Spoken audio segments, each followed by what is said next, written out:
Hello guys, ये है gateway of India और यहीं से हमें एलिफेंटा के लिए 260 रुपये की टिकट खरीदनी होती है।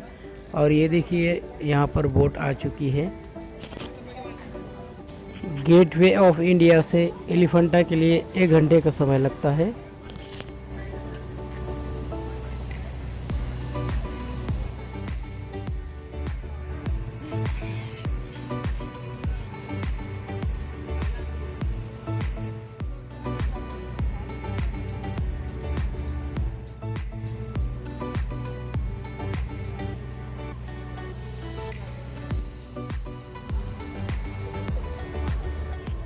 और ये देखिए, अभी हम आइलैंड पर पहुंच चुके हैं। ये जो दिख रहा है वही पीछे वाला एलिफेंटा केव्स का आइलैंड है।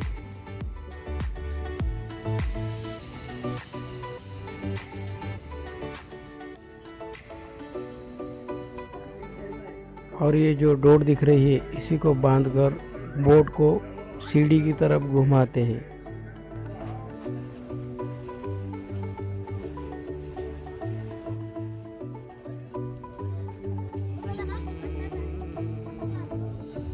यहाँ पर पूरे रास्ते में बहुत सारी शॉपिंग की शॉप्स लगी है।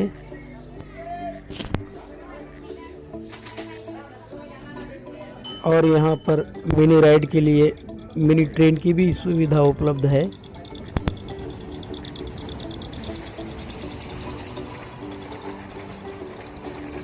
ज़मीन पर नई बोट का व्यू। यहाँ पर नई बोट का काम चालू है।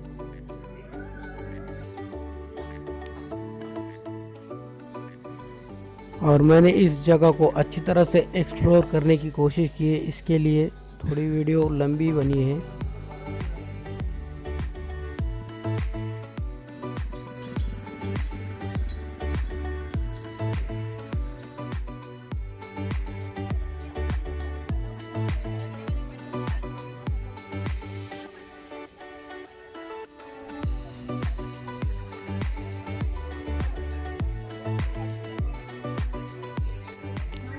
और इस गेट से अंदर जाने के लिए और एक 5 रुपए का टिकट खरीदना होता है।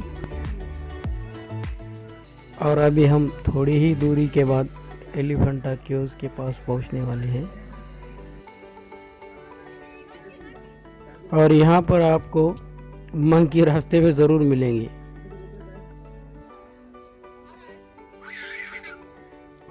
और यहाँ पर जो लोग ज़्यादा चल नहीं सकते, उनके लिए पालकी की भी सुविधा उपलब्ध है।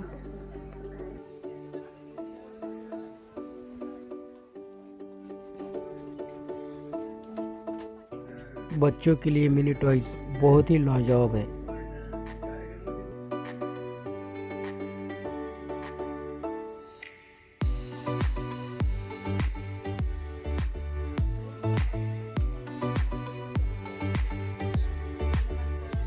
और अभी हम एलिफेंटा केव्स के पास पहुंच चुके हैं। ये उसका साइन बोर्ड है। एलिफेंटा केव्स के एंट्री के लिए यहाँ से और एक 40 रुपए का टिकट खरीदना होता है। और मैंने एलिफेंटा की अच्छी तरह से जानकारी के लिए एक गाइड हायर किया है।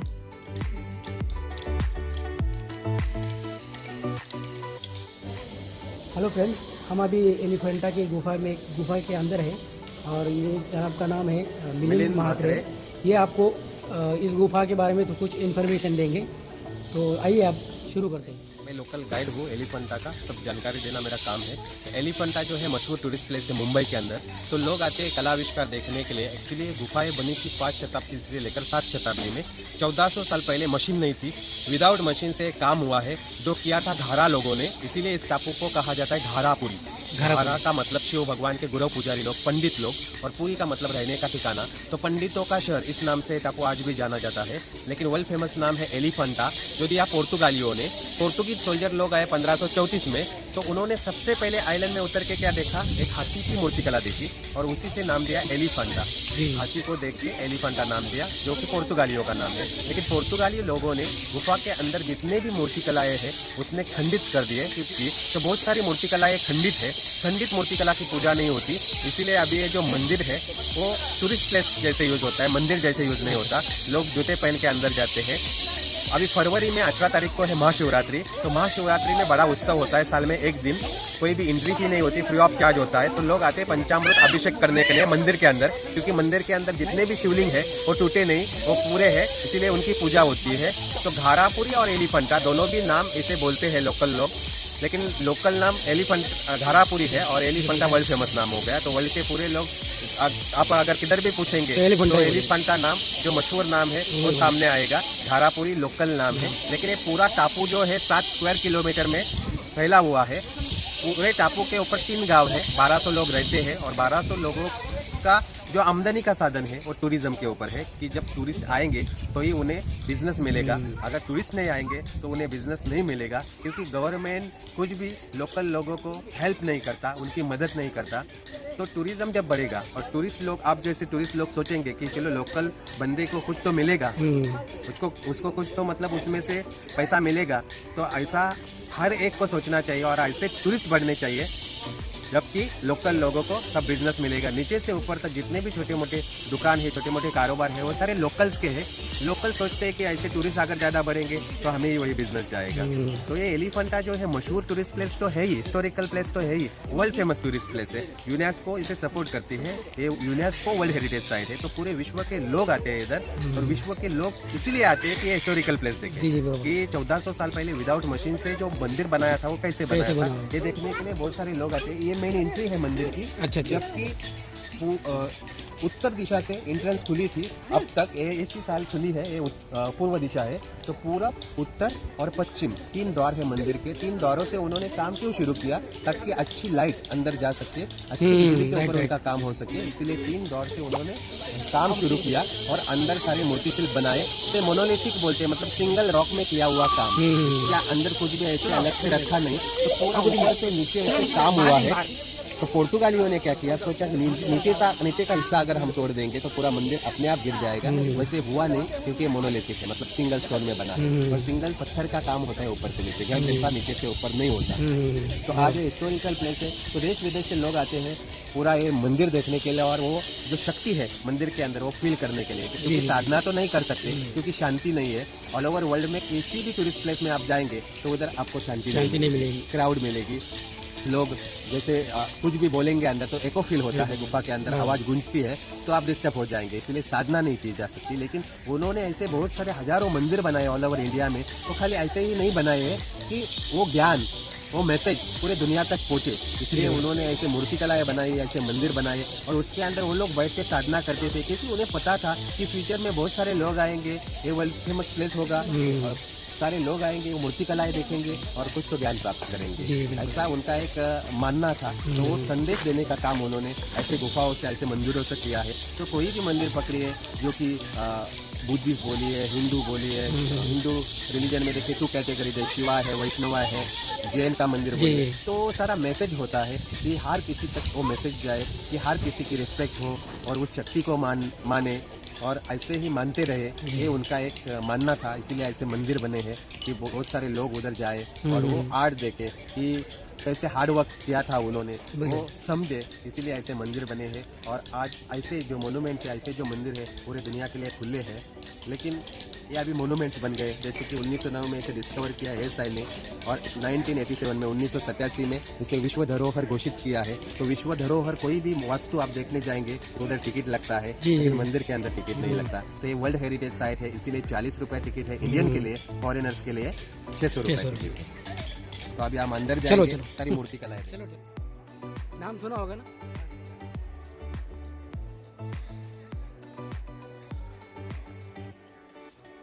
गणेश और कार्तिकेय की मूर्ति कला।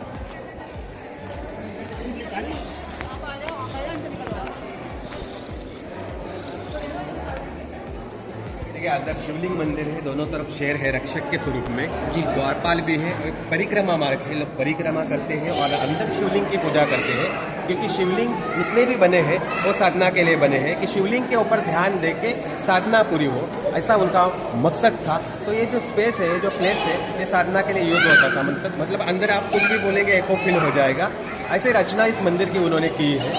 उधर अंदर गणेश और कार्तिकेय की मूर्ति कला है, आइए वो देखिए मूर्ति कला है। गणेश वंदना करके, श्री गणेशा करके उन्होंने अपने काम की शुरुआत की थी। इतना बड़ा मंदिर उन्हें बनाना था तो उन्हें भी कुछ शक्ति चाहिए थी इतना बड़ा काम करने की, तो उन्होंने गणेश की मूर्तिकला सबसे पहले क्रिएट की। ये सारे अष्टमाताएं हैं जो आप देख रहे हैं, और ये कार्तिकेय है, शिव पार्वती के दो पुत्र गणेश और कार्तिक। कार्तिकेय के सारे बाजू में जो है गंधर्व अप्सराएं देवी देवताएं हैं। कार्तिक को योद्धा के स्वरूप में माना जाता है, वो सर सेनापति थे देवताओं के। तो कार्तिकेय और गणेश जी जी, इनके दो मतलब कॉन्सेप्ट बने हैं इधर। अच्छा अच्छा। ये जो है रावण अनुग्रह की स्टोरी है। रावण ने जबकि कैलाश पर्वत उठाया था वो स्टोरी है। नीचे रावण की मूर्ति कला है जो कि कैलाश पर्वत उठा रहे हैं क्योंकि वो उनका अहंकार था। तो उस अहंकार को ट्रैप करने का काम, अहंकार को कुचलने का काम ईश्वर ने किया था। तो ऊपर से पैर से उन्होंने वो कैलाश पर्वत नीचे दबाया था। इसके नीचे रावण है जो कि उस पर्वत के नीचे दब गए। उनका अहंकार थोड़ा कम हो गया। अहंकार टूटने से मतलब उसे एहसास हो गया कि क्या ताकत है, क्योंकि वो उनके हाथ नीचे फंस गए थे पर्वत के नीचे, तो उन्हें बहुत पीड़ा हुई, कष्ट हुए। लेकिन रावण रोए नहीं, उन्होंने शिव तांडव स्तोत्र निर्माण किया था, शिव भगवान को प्रसन्न किया। शिव भगवान इतने प्रसन्न हुए कि खुद उनके साथ जाने के लिए तैयार हुए थे। तो ये वो स्टोरी है रावण के अहंकार की, रावण के अनुग्रह की। इसलिए उस मूर्तिकला का नाम है रावण अनुग्रह, मतलब रावण का अहंकार। ये जो है महायोगी शिव भगवान की मूर्तिकला है। आदि योगी शिव भी बोलते हैं। तो महायोगी एक ही थे शिव, कि जिन्होंने योग साधना क्या है इसके बारे में पूरे दुनिया को बताया था। तो देखिए महायोगी शिव की मूर्तिकला है।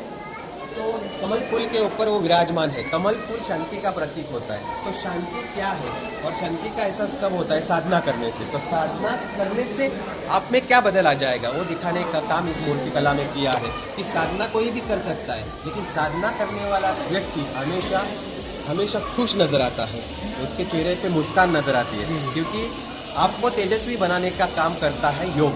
और वही योग साधना के बारे में उन्होंने कॉन्सेप्ट बनाया है, जो कि पोर्तुगीज लोगों ने टारगेट प्रैक्टिस से तोड़ दिया। हाथ टूटे हैं फिर भी आपको कॉन्सेप्ट समझ में आता है कि शिव भगवान ध्यानस्थ रूप में बैठे हैं और साधना कर रहे हैं। तो इसे इंग्लिश में मेडिटेशन बोलते हैं। मेडिटेशन बेटर देन मेडिकेशन, दवाइयों से भी अच्छा होता है साधना करना। तो वही बताने का काम उन्होंने इस मूर्ति नहीं बस ये नटराज शिव की मूर्ति कला है, नृत्य के राजा। शिव भगवान ने तांडव नृत्य किया था असुरों का संहार करने के लिए। देखिए अष्टभुज शिव है, मतलब नृत्य कर रहे हैं। नृत्य के बहुत सारे प्रकार थे, तो तांडव नृत्य कर रहे हैं। शिव पार्वती, उनके दो पुत्र गणेश कार्तिकेय। नीचे टंडु है तांडव नृत्य के रचयिता, ऊपर ब्रह्मदेव है, गंधर्व अप्सरा है, उसको अंदर में विष्णु भगवान है, और ऐरावत के ऊपर बैठे हुए इंद्रदेव। तो एक्चुअली शिव भगवान ने तांडव नृत्य किया था असुरों का संहार करने के लिए। अपस्मार नाम का राक्षस था, उसे कुचलने के लिए किया हुआ नृत्य तांडव नृत्य कहलाता है। दो तरह के नृत्य है, एक दया, एक तांडव। दया डांस ऑफ क्रिएशन कहलाता है, तांडव डांस ऑफ डिस्ट्रक्शन कहलाता है। तो ईश्वर एक है, लेकिन वही बनाने वाले हैं, वही संहार करने वाले हैं। ये इसमें बताया है इस मूर्ति कला में। ये जो है सबसे बड़ा शिवलिंग मंदिर के अंदर का। देखिए शिवलिंग मंदिर की रचना देखिए, 4 द्वार है। कोई भी दिशा से आप अंदर भी जा सकते हैं और साधना भी कर सकते हैं। मतलब शिवलिंग एक केंद्र बिंदु के स्थान में है। तो केंद्र बिंदु स्थान मतलब उसके ऊपर आप किधर से भी मतलब ध्यान लगा सकते हैं, ऐसे स्वरूप में ये मंदिर बना है। इसलिए 4 द्वार वाली रचना है इस मंदिर की। और बाहर जो मूर्ति कलाएं हैं वो द्वारपाल है, मंदिर के रक्षक, उन्हें दिक्पाल कहा जाता है। अष्ट दिक्पाल है वो, 4 दिशाएं और 8 द्वारपाल। तो एक दिशा में 2, ऐसे 8 द्वारपाल है टोटल कुल मिला के। वो 8 दिशाएं भी दर्शाते हैं।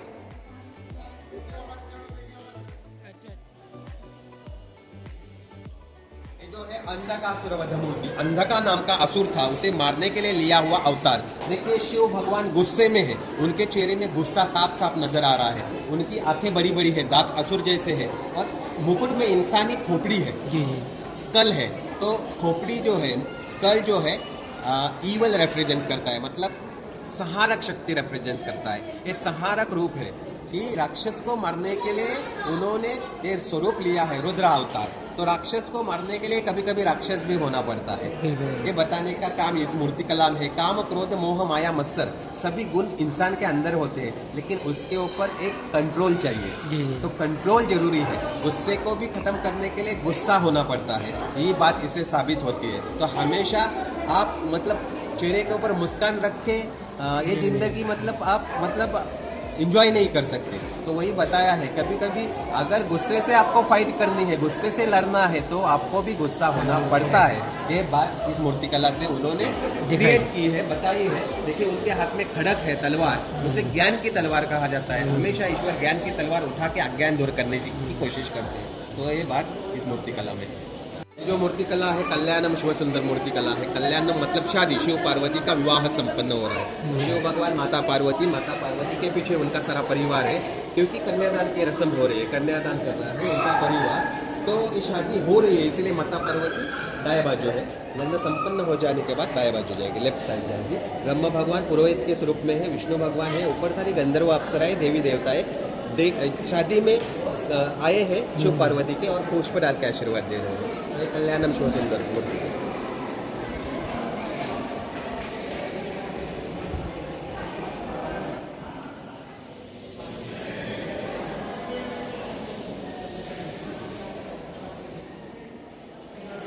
ये जो सामने मूर्तिकला है, ये है गंगाधर अवतार। गंगा नदी स्वर्ग में बहती थी, तो भागीरथ राजा जो कि इधर नीचे बैठे हैं, इन्होंने गंगा की आराधना की थी। तो गंगा चली आई स्वर्ग से धरती के ऊपर, लेकिन उनका तेज इतना ज्यादा था कि धरती उसे रोक नहीं सकती थी। तो स्वयं शिव भगवान ने अपने जटाओं में उन्हें रोका था। तो जटाधारी शंकर भी उन्हें कहा जाता है। देखिए सर के ऊपर, मतलब शिव भगवान के जटाओं में गंगा को रोक दिया है उन्होंने, गंगा का तेज कंट्रोल किया था, और एक जटा की धारा से उनका तेज नीचे धरती के ऊपर छोड़ा था, जो कि गंगा नदी में परिवर्तित हुआ। तो ये गंगाधर शिव की मूर्तिकला है। शिव भगवान, माता पार्वती, जब पहले आपने देखा कल्याणम शिव सुंदर मूर्तिकला में, तो पार्वती माता राइट साइड में थी, अभी लेफ्ट साइड में है, क्योंकि वो शादी हो रही है, ये शादी हो चुकी है। तो हर शादी में ऐसे ही आपको देखने को मिलेगा, क्योंकि अर्धांगिनी और वामकाक्षी जिसे हम बोलते हैं, वो होती है पत्नी, और पत्नी का स्थान हृदय के पास होता है। हृदय होता है लेफ्ट बाजू में, तो हृदय से ही संबंध जुड़ते हैं। इसीलिए हम फोटो लो ना छोटी ऐसे करके, ये समझ रहे हो? ठीक है। तो ये सदाशिव मूर्तिकला है, त्रिमूर्ति भी कहा जाता है। सदाशिव मतलब सारे शिव। एक पंचमुखी मूर्तिकला है, जैसे एक मुंह आपको दिखेगा नहीं, पीछे एक है और सामने तीन। वामदेव, तत्पुरुष, अघोर, ये सामने वाले हैं। वामदेव मतलब एक शक्ति है, और तत्पुरुष का मतलब जवानी, और लास्ट अघोरी का मतलब बुढ़ापा। तो देखिए वैसे तीन मूर्ति शिल्प है, कॉन्सेप्ट है, जीवन की रचना है कि आप पहले छोटे बच्चे थे, उसके बाद जवानी, उसके बाद बुढ़ापा। तो ऐसा एक कॉन्सेप्ट बना है सदाशिव मूर्ति कला का। तो ये त्रिमूर्ति शिल्प जो है, ये लोगो है महाराष्ट्र टूरिज्म का। आप ऑल ओवर महाराष्ट्र में किधर भी घूमेंगे तो आपको यही लोगो नजर आएगा हर एक जगह, और वो मूर्तिकला है एलिफेंटा में, बाकी और किसी जगह नहीं है। तो इस मूर्तिकला के लिए एलिफेंटा फेमस है। इसे त्रिमूर्ति भी कहा जाता है, सदाशिव मूर्तिकला भी कहा जाता है। तो ये सदाशिव मूर्तिकला है, त्रिमूर्ति।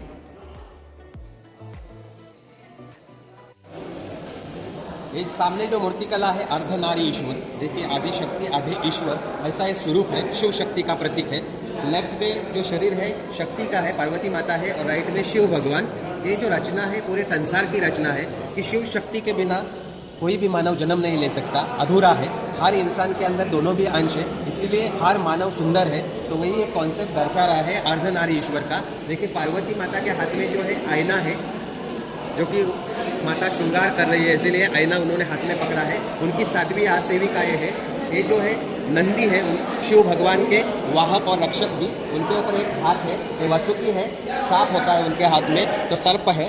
ऊपर गंधर्व अप्सराएं और देवी देवता है। विष्णु भगवान है गरुड़ के ऊपर सवार, ये ब्रह्मदेव है हंस, राजहंस के ऊपर बैठे हुए, और ये इंद्रदेव है ऐरावत के ऊपर बैठे हुए। तो ये अर्धनारी ईश्वर का। ये जो है शिव पार्वती कैलाश पर्वत के ऊपर बैठ के खेल रहे हैं चौसर, जैसे मतलब पाशा डालने का जो गेम होता है, अभी लूडो उस तरह गेम है मोबाइल में। तो कबड्डियों से वो गेम खेला जाता था। पर्वत के ऊपर बैठे हुए शिव पार्वती। नीचे जो ये सारे जो है उनके गण है, शिव गण, जो कि बच्चे की तरह लग रहे हैं। और ये नंदी है, उनके रक्षक, उनके वाहक। ये महर्षि भृंगी है, सर सेनापति, और सारी देवी देवता है, गंधर्व अप्सराएं। ये जो है एक्चुअली बाल गणेश है। जी बाल गणेश को पकड़े हुए एक स्त्री है, और ये उनकी 7वीं सेविका है। ये जो है कार्तिकेय है, शिव के बड़े पुत्र, जो कि देख रहे हैं कि कौन जीतेगा कौन हारेगा, क्योंकि जीवन ही एक संघर्ष है। इससे ये साबित होता है कि ईश्वर भी खेल खेले थे, तो हमारा जीवन क्या है। हमारे जीवन में भी बहुत सारे खेल आते हैं और आते रहेंगे, लेकिन हर खेल में आप नहीं जीत सकते। तो हारना और जीतना वही जीवन है, ये इसका स्वरूप है। ये एलिफेंटा में कुल मिला के 7 गुफाएं हैं। ये मेन मंदिर है देखने का, जिसके अंदर मूर्ति कलाएं हैं। तो सारी जो मूर्ति कलाएं हैं वो अभी हमने जो देखी वो सारी मूर्ति कलाएं हैं, सारी वो रचना है इस मंदिर की। आगे राइट साइड में और गुफाएं हैं, लेकिन उन गुफाओं के अंदर मूर्ति कला नहीं। शुरुआत हुई थी उधर से बनाने की, लेकिन पत्थर की क्वालिटी अच्छी नहीं थी, इसीलिए कुछ भी मूर्ति कला क्रिएट वो नहीं कर सके, सारा पत्थर गिरता चला गया। तो छोटी छोटी गुफाएं बनी है विहार के स्वरूप में। 5 गुफाएं इस पहाड़ में है, 2 गुफाएं वो अलग जो दूसरा पहाड़ है एलिफेंटा का, उसमें 6 और 7 नंबर गुफाएं हैं। अभी गवर्नमेंट जो है एएसआई जो है, एएसआई के अंडर में ये गुफाएं है। एएसआई ने जो मोनूमेंट्स है उसको प्रोटेक्ट करने का काम किया है। लेकिन बहुत सारे टूरिस्ट आते हैं एलिफेंटा में, उन्हें एक दरख्वास्त है कि लोकल जितने भी हैं उन्हें एक मतलब कुछ तो इनकम मिले। अभी हमने जो मूर्ति कलाओं की गुफाएं देखी है, इसी की बैक साइड में जहाँ पहले काम शुरू हुआ था, जहाँ पत्थर की क्वालिटी सही नहीं होने की वजह से काम अधूरा है, हम उस तरफ जाएंगे।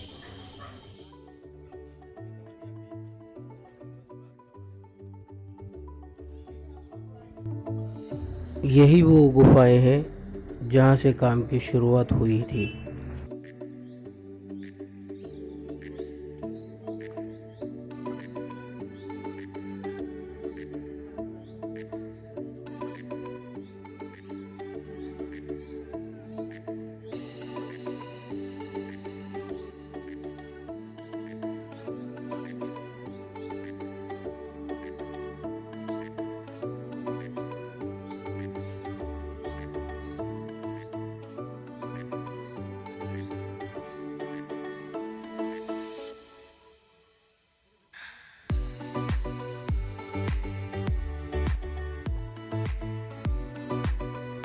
यहाँ से सीढ़ी नीचे उतरने के बाद और एक गुफा है।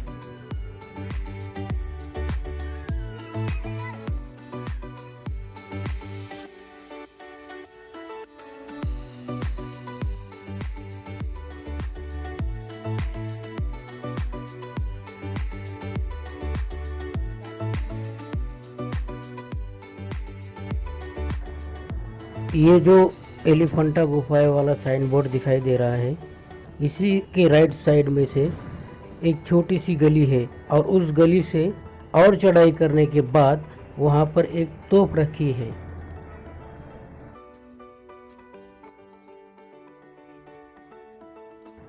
अभी हमने चढ़ाई की शुरुआत की है।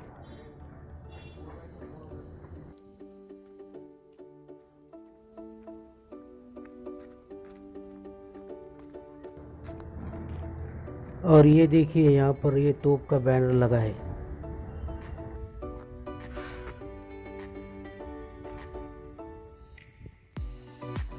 और ये जो तोप है ये पहाड़ के लास्ट चोटी पर रखी है, जहाँ पर अभी हम पहुँचने ही वाले हैं।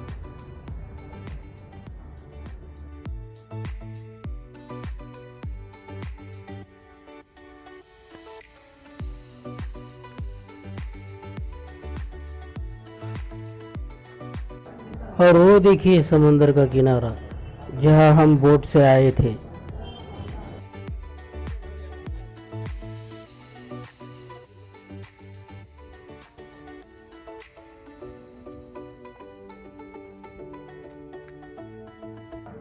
और यहाँ से थोड़ा ही और ऊपर जाने के बाद और एक पॉइंट है।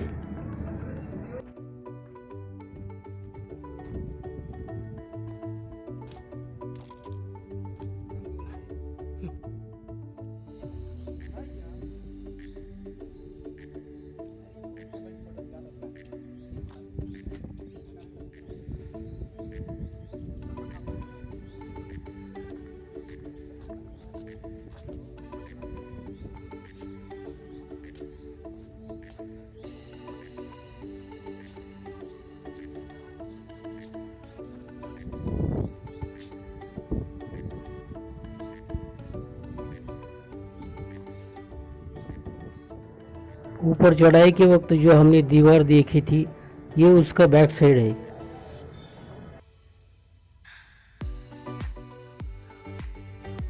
जो मैंने पहले कहा था कि थोड़ी और चढ़ाई करनी है और वो एक पॉइंट है, हम उस पॉइंट की तरफ जा रहे हैं।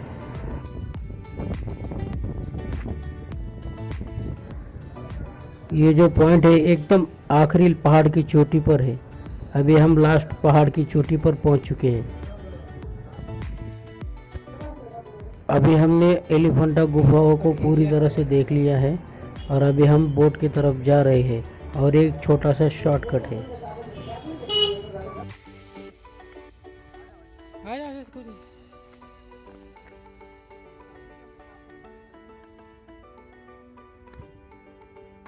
अभी हम बोट की तरफ वापस जा रहे हैं। बोट का जो टाइमिंग है वो 6 बजे का है, इसके लिए बोट छूट ना जाए।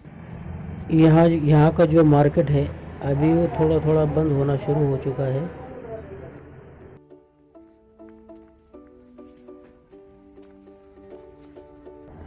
और इस मिनी ट्रेन में लोग बोट की तरफ जाने के लिए बैठ रहे हैं।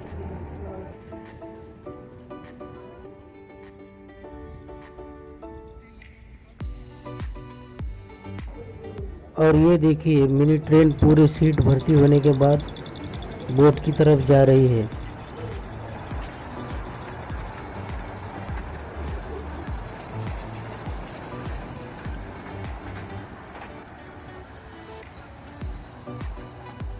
अभी हम वापस गेटवे ऑफ इंडिया जाने के लिए बोट की तरफ जा रहे हैं। बोट यहाँ पर आ चुकी है।